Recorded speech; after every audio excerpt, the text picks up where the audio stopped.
Welcome to the informative POCO F4, and I'll show you how to change notification sound on this device.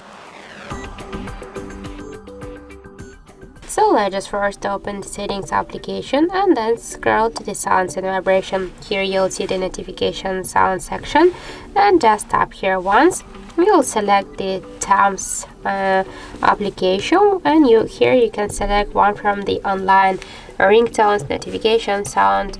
By this way, just select. We can select this network ringtone, but we can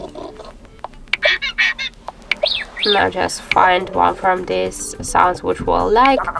But if you want to use your default sounds on your device, switch ringtones to profiles. Here tap to the ringtones and select one from the defaults.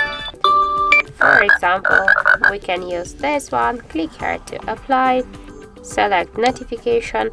This notification tone applied successfully, and now let's go back here and we can see that our notification sound has changed successfully. So that's it. Thank you for watching, and if you find this video helpful, don't forget to leave a like, comment and to subscribe our channel.